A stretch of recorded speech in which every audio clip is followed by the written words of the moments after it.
Lucas Hargrove had lived most of his life on the wide, quiet land of Wyoming, where miles of golden fields and slow-moving cattle filled more space than people ever could. He was 38 years old, tall, strong, and known in the area simply as the Cowboy on the far end of Willow Creek. He owned a medium-sized ranch, nothing fancy but enough to keep him working from sunrise to sundown. Most days began with the sound of the wind sliding over the plains and ended with the soft thud of boots being kicked off by the door.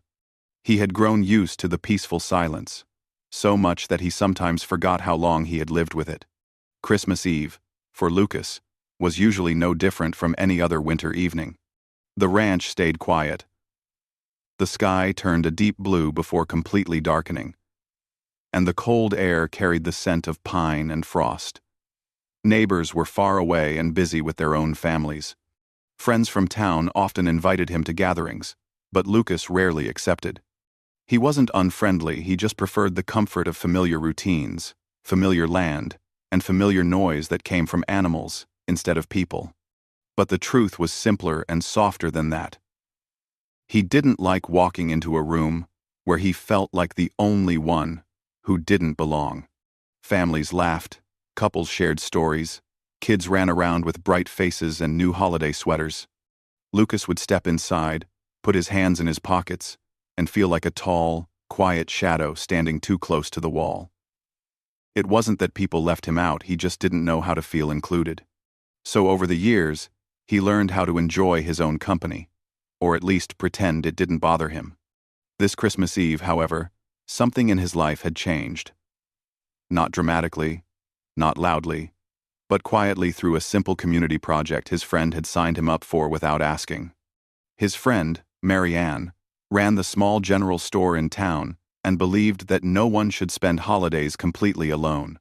She created a holiday pen pal and gift exchange, encouraging locals to write letters to someone they didn't know. The idea was to help people connect, especially those who lived far from town or those who had moved to Wyoming recently. Lucas wasn't very excited when he first heard about it. Writing letters to a stranger? Sharing personal details? It felt awkward. But Mary Ann had already put his name in. When he protested, she laughed and said, "It won't hurt you to talk to someone who isn't a horse, Lucas. Think of it as practice for real conversations." He knew she cared, so he agreed, though half-heartedly. A few days later, the first letter arrived. The handwriting was neat, but playful. The kind you'd expect from someone who doodles in the margins of their notebooks.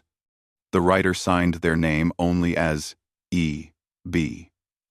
They didn't share their full name, their job, or much about their past.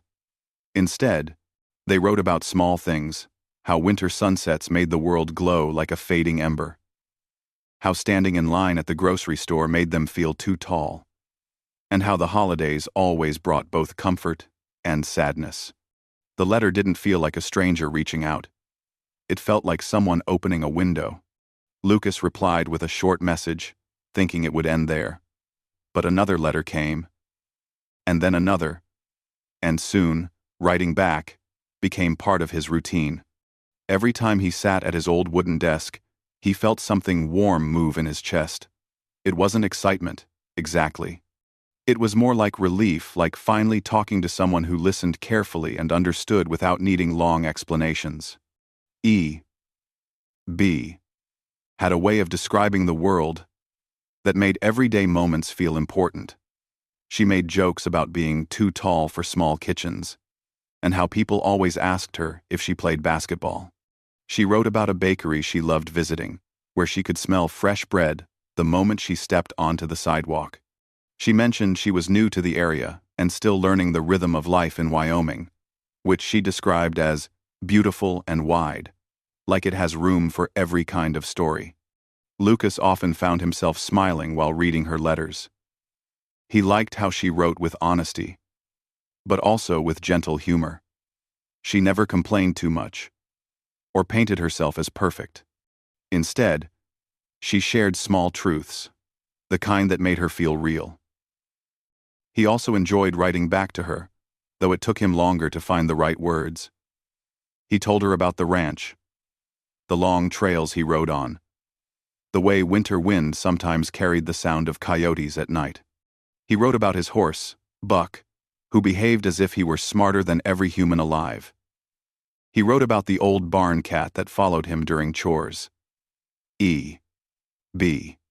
replied to everything with genuine interest, sometimes asking questions, sometimes sharing similar stories from her own life. Over time, the letters grew longer. They talked about books they enjoyed, music they listened to, and dreams they had buried for so long they almost forgot about them. Lucas felt himself opening up in ways he had never expected. He even wrote about his loneliness, not dramatically, not in a sad way, but simply acknowledging that some evenings felt heavier than others. Understood. She wrote back saying that loneliness didn't mean weakness. It meant a heart still wanting something. When the community group announced that pen pals would meet on Christmas Eve, Lucas felt a strange mix of worry and curiosity. Part of him thought about skipping the meeting. What if she didn't like him in person? What if conversation face-to-face felt different, more uncomfortable? But another part of him, the part that read her letters late at night and smiled at her silly jokes, didn't want to miss the chance. In their last letter, B. hinted that she was looking forward to meeting him. She wrote, "I hope you won't be surprised when you see me. I tend to stand out in every room. But I promise, I'm friendlier than I look." Lucas laughed when he read that. In his mind, he pictured someone tall, confident, maybe even a little glamorous. But he also sensed something shy beneath her words, something that made him wonder why she felt the need to warn him. The day of Christmas Eve arrived with thick clouds and soft falling snow. Lucas finished his chores early, brushed snow off his coat, and prepared the house just a little more than usual.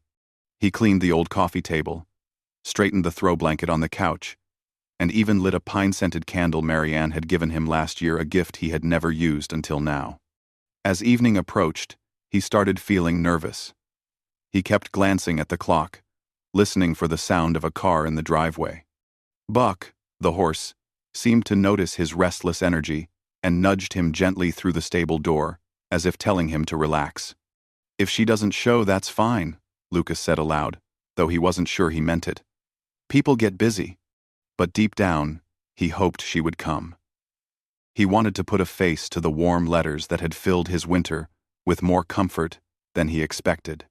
He wanted to see the person behind the handwriting that made him feel less alone. The snow began to fall harder, thick flakes drifting across the wide land like feathers.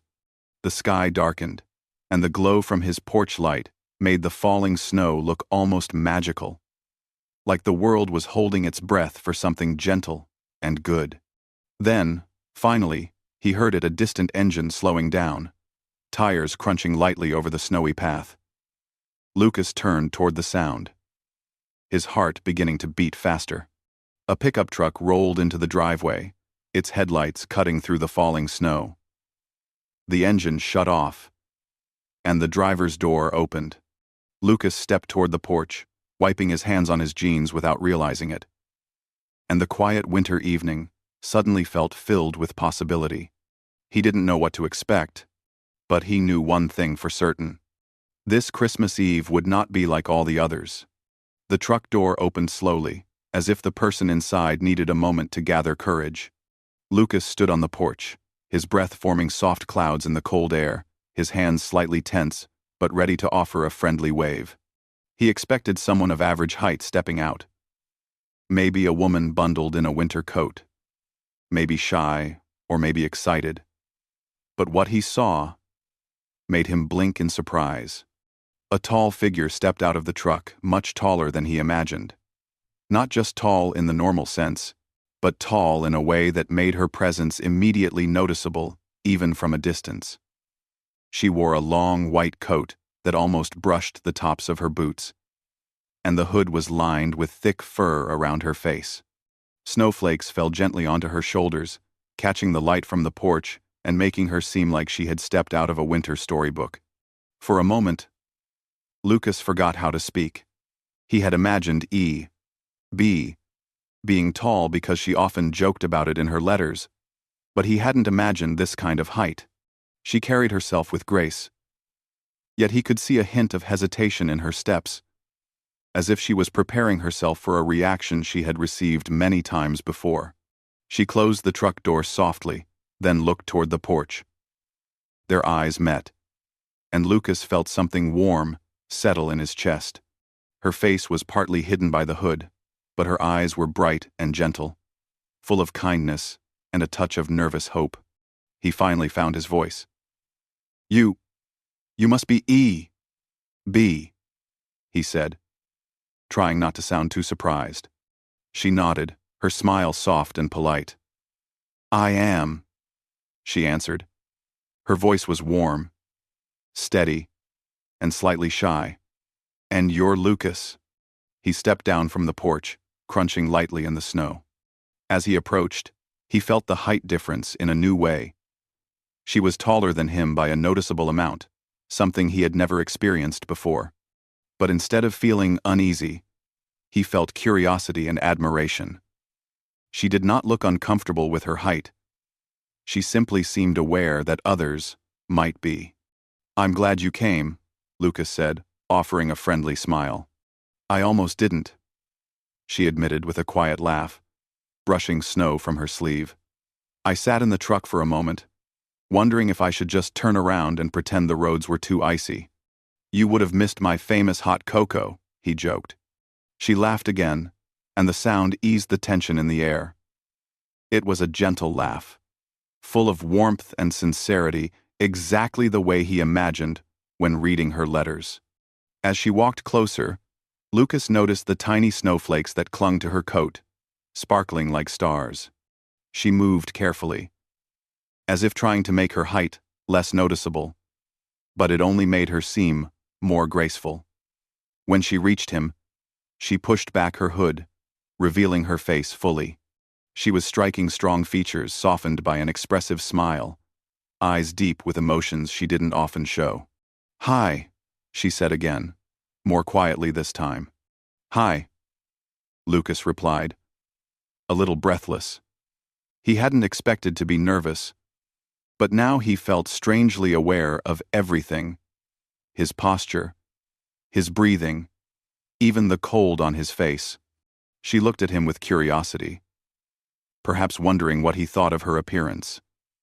He sensed it, and it made him want to reassure her immediately. You look just like I imagined, he said honestly. Just a little taller. Her eyes widened slightly, then she laughed again. Everyone says that, she said. I guess I should have warned you more clearly. You did warn me, he reminded her. You wrote it in 3 letters. Yes, she said with a playful tone. But sometimes people need more than words to understand.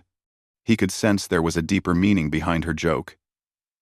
But he didn't push. Not yet. Come inside, he said, gesturing toward the warm glow behind him. It's cold out here. She followed him up the steps, moving with slow, thoughtful steps. The porch creaked lightly under their boots, and when she stood next to him at the door, Lucas realized again how tall she truly was. But the odd thing was, he didn't feel intimidated or awkward. If anything, he felt more grounded. She had an unusual height, yes, but she also had a quiet, calming presence that made everything feel natural. He opened the door and stepped aside. Watch your head, he said, lightly. She smiled. I always do. Inside, the warm air wrapped around them instantly. The living room glowed with soft yellow light from a few lamps, and the pine-scented candle filled the space with a pleasant holiday smell. The fireplace was already crackling, making the room feel cozy despite the vast cold outside. B looked around slowly, as if taking in every detail. Your home feels very peaceful, she said. It's warm, in a way that's comfortable. Thank you, he said. I cleaned a little before you came. She raised an amused eyebrow. A little? A little for me is, well, kind of a lot. She laughed again, and he realized he loved making her laugh. It felt like each small laugh chipped away a bit more of her nervousness. She removed her coat, brushing off snow before draping it neatly over the back of the armchair. Without the heavy coat, her tall frame became even more apparent. She wore a simple sweater in a soft winter color, and her long hair fell over her shoulders in gentle waves. Lucas realized he had been staring a bit too long, so he cleared his throat and moved toward the kitchen. "Let me get us some cocoa." "Can I help?" she asked politely. "Nope. My cocoa-making skills require complete focus," he said in a playful tone. "Oh, a professional," she said, pretending to step back with respect. He smiled and walked into the kitchen, listening to her footsteps behind him. Even the way she walked was gentle, as if she didn't want to disturb anything. When he glanced over his shoulder, she was looking at the pictures on the wall, old photos of the ranch, his horse, sunsets, and mountains. Her expression softened, as if she felt at home in quiet places. "You take lovely photos," she said sincerely. "Thank you. I don't show them to many people."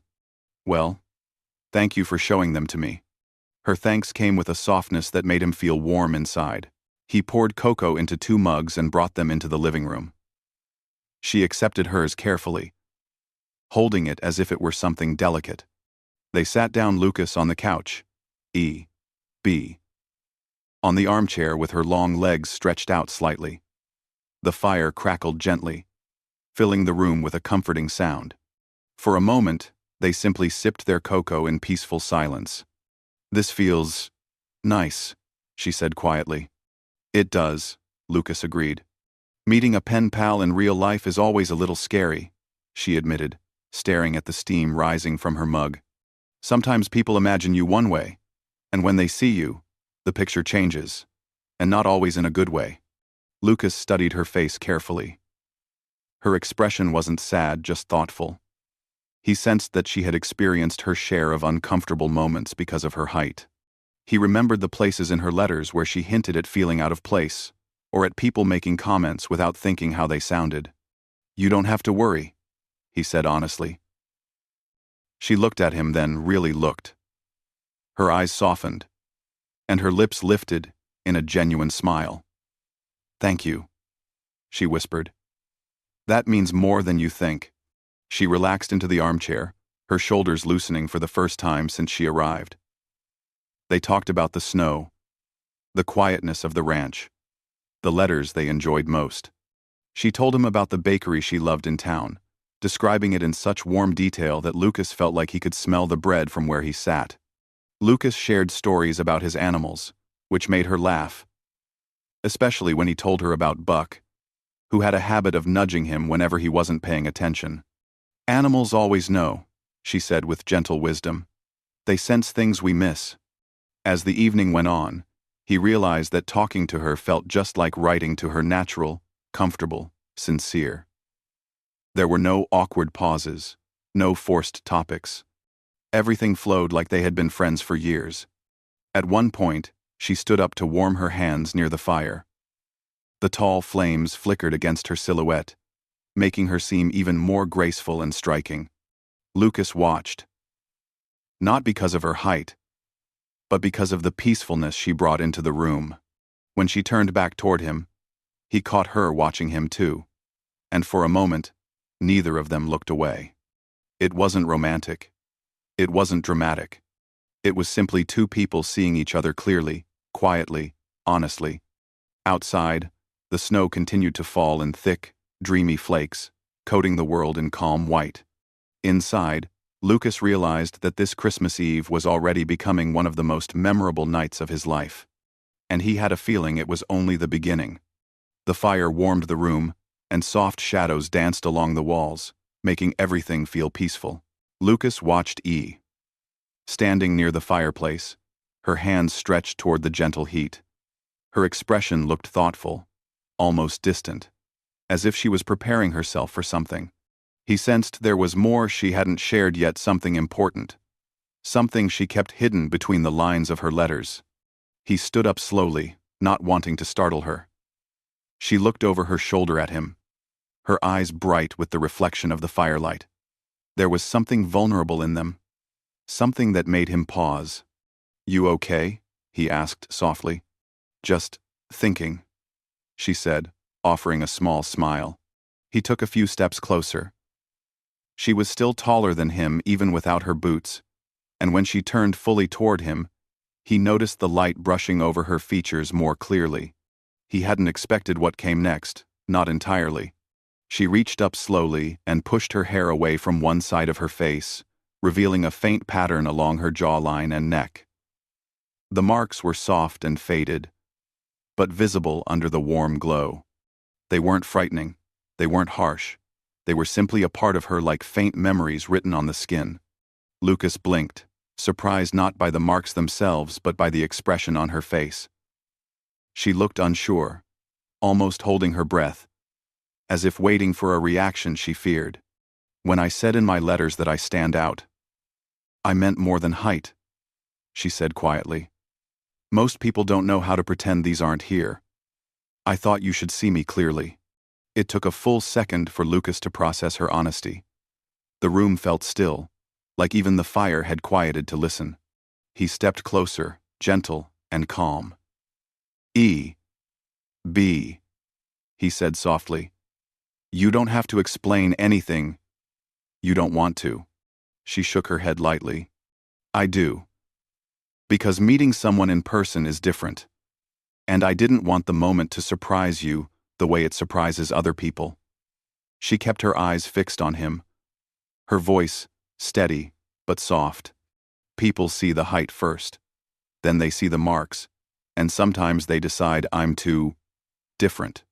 Her words were simple, but they carried weight like she had spoken them before, many times, to people who didn't know how to respond. Lucas took a slow breath. He felt his heart tug gently, not out of pity, but out of respect for how much courage it must have taken for her to show this part of herself. "I'm not most people," he said quietly. Her eyes flickered with something hope, maybe, or disbelief. She wasn't used to this kind of reaction.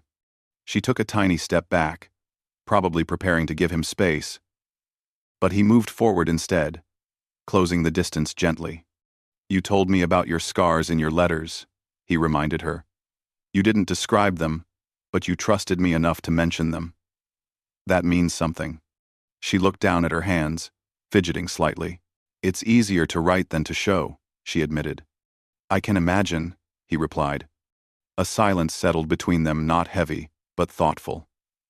The kind of silence people share when they are trying to understand each other without rushing. He raised his hand slightly, not touching her, but offering the gesture like a question. "May I?" he asked gently. She nodded slowly.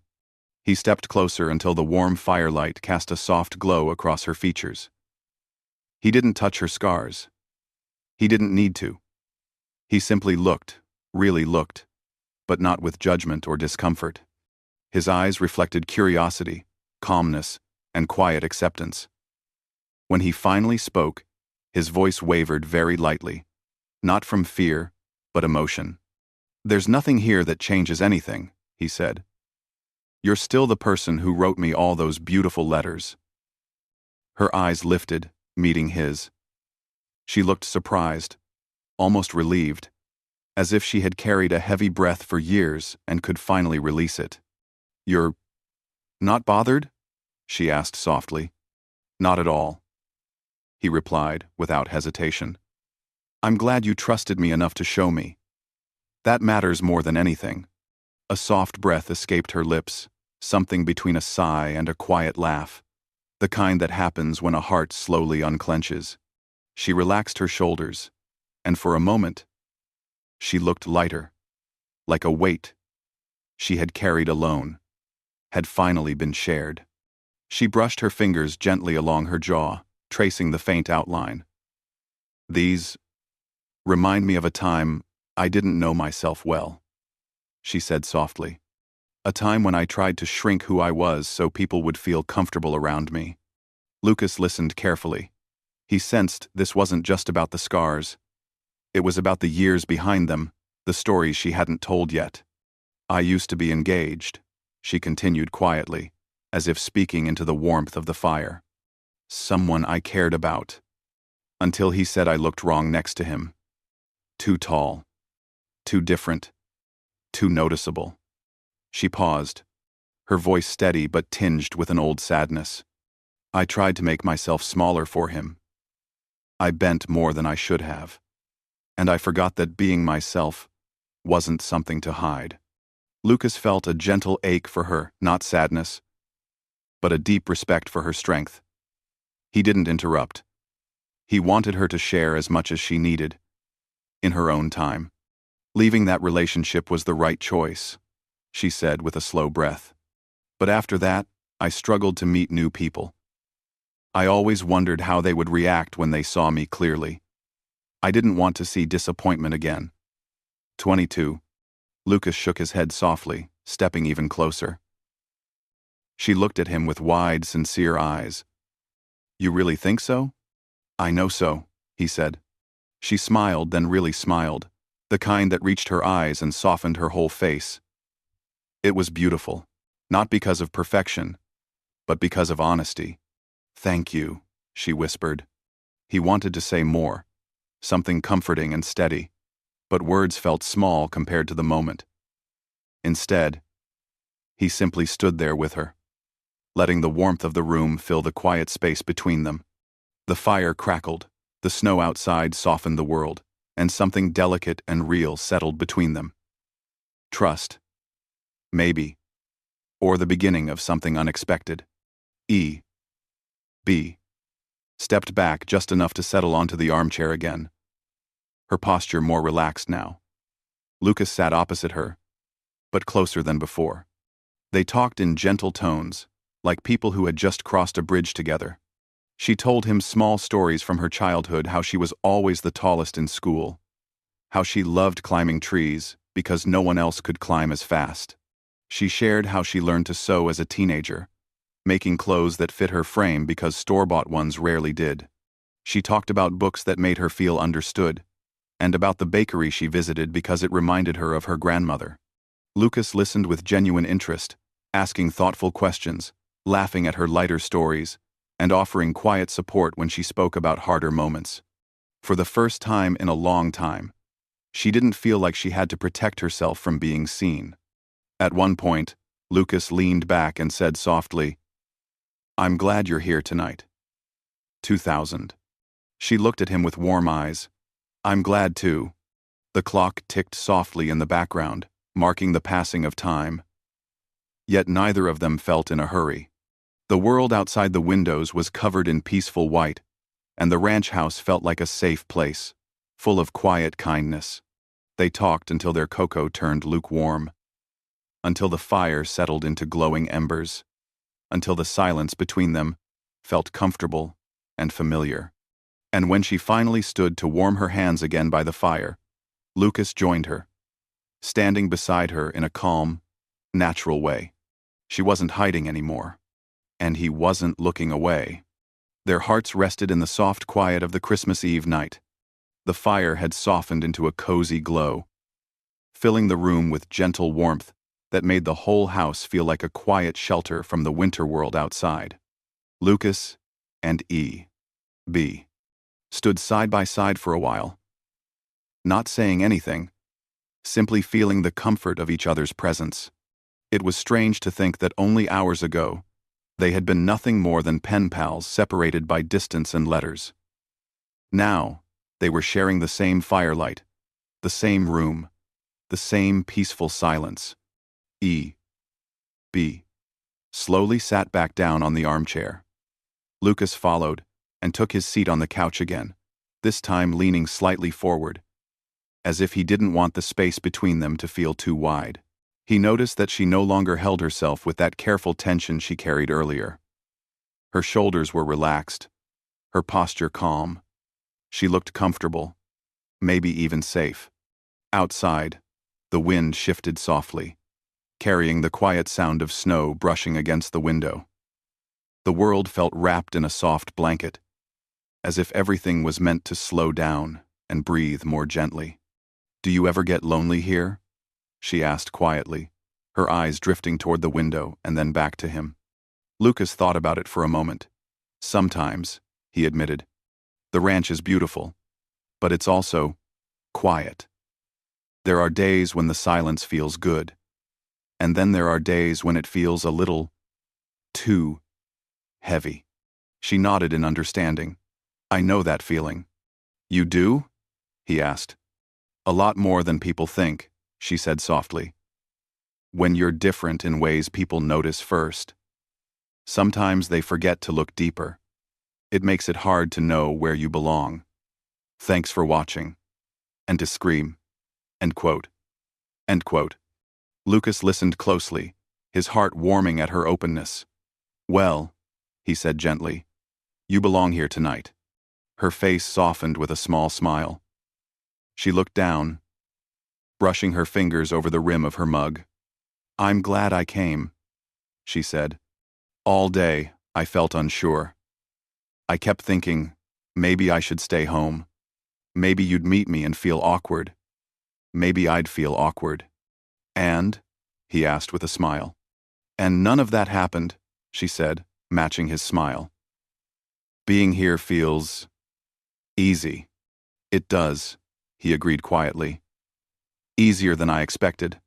A moment passed, warm and steady. Then she spoke again. Can I tell you something honest? She asked. Of course. I was nervous about showing you the marks, she said. Not because I'm ashamed of them. I've accepted them. But people often react before they think. And I didn't want our first meeting to be shaped by worry or discomfort. Lucas shook his head gently. Thank you for trusting me. That's not something I take lightly. She gave him a look full of gratitude. Your reaction. It meant more than you know. The four-pay-z meant of role. We all have something we carry, he said softly. Some people can see theirs on the outside. Some people can't. E.B. blinked, as if his words touched something deep. She shifted slightly in her seat, leaning forward just a bit. I'd like to hear what you carry, she said gently. Lucas hesitated not out of fear, but because he didn't often speak about his quiet struggles. But something about the warmth of the moment made him feel safe enough to share. I guess I carry distance, he said, between me and people. I've always been the quiet one, the one who doesn't talk much in groups, the one who stands in the corner at gatherings. I don't dislike people. I just never feel like I fit in the same way others do. She listened intently, her eyes soft. It does sometimes, he agreed. But your letters, they changed something. They made the winter feel warmer. For a moment, her eyes shimmered with emotion, but she blinked it away gently. Your letters helped me too, she said. You listened so kindly, even through paper. Lucas chuckled softly. Well, paper listens better than people sometimes. But you listened better than both, she replied, and her words carried quiet sincerity. Lucas smiled, feeling his chest warm in a new way. Gentle, slow, comforting. A comfortable silence followed as both of them took in everything that had been shared. The fire crackled softly, and the glow made their shadows stretch and sway slightly on the wooden floor. After a while, Lucas stood and walked to the window. He looked out at the open land covered in white, the moonlight making everything glow softly. It stopped snowing, he said quietly. E.B. joined him at the window. She stood close, but not too close, just enough that he could feel her presence like warmth beside him. The moon makes everything look peaceful, she whispered. It does, he said. It's my favorite part of winter nights. And now it's mine too, she said with a shy smile. Lucas turned to her. And for a moment, he didn't look at the marks or her height or any detail people might focus on at first glance. He looked at her expression, the gentle one she wore when she felt understood. He realized that she didn't just bring height into the room. She brought warmth, honesty, and strength he admired. You know, he said softly, when you stepped out of the truck earlier, I was surprised. She laughed lightly. I thought so. Most people are. True. But it wasn't the kind of surprise that made me step back, he said. It was the kind of surprise that made me want to know more. Her smile grew more sincere. And now that you've seen me clearly, do you still want to? Even more, he said without hesitation. A warm silence settled between them again. She looked, touched deeply, genuinely touched. Thank you, she whispered again. Tonight has been very different from what I expected. Different, in a good way? He asked. In the best way, she said quietly. Lucas offered her a gentle smile. Would you like to stay a bit longer? I'd like that, she replied. They returned to the living room, and Lucas added a few small logs to the fire. It sparked lightly and grew brighter. B watched the flames dance with peaceful eyes. You know, she said softly, I didn't think I'd feel this comfortable meeting someone for the first time. I'm used to standing out in ways that make people unsure. Lucas sat beside her on the couch instead of across the room, not close enough to startle her, but close enough to show trust. Standing out isn't a bad thing, he said. Sometimes it means you're meant to be seen. She stared at him for a moment, her eyes full of warmth and something like gratitude. You have a way of saying things that make everything feel lighter. Maybe I say them because I mean them, he said simply. She smiled again, a smile that felt brighter than the firelight. They talked about small things for the rest of the night, favorite winter foods, childhood memories, funny moments from their letters that they hadn't talked about yet. They laughed softly, shared quiet stories, and let the night wrap around them like a warm blanket. At some point, the clock from the small town nearby chimed faintly through the winter air. 12 soft bells. Midnight. Christmas Day had arrived.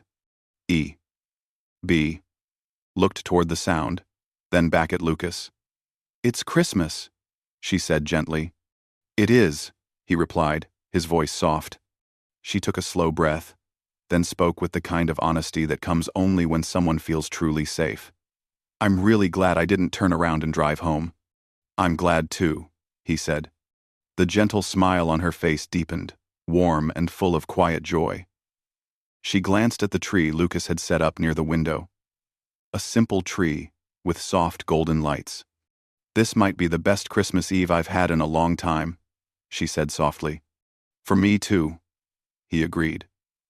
Maybe the best ever. She looked at him with a gaze that lingered just a moment longer than before. And in that quiet moment, under the soft glow of the Christmas lights, surrounded by warmth and trust, they both understood something important. The truth had brought them closer, not farther apart. Outside, the world rested peacefully under a blanket of snow. Inside, two hearts rested peacefully too. And for the first time in a long, long while, neither of them felt alone.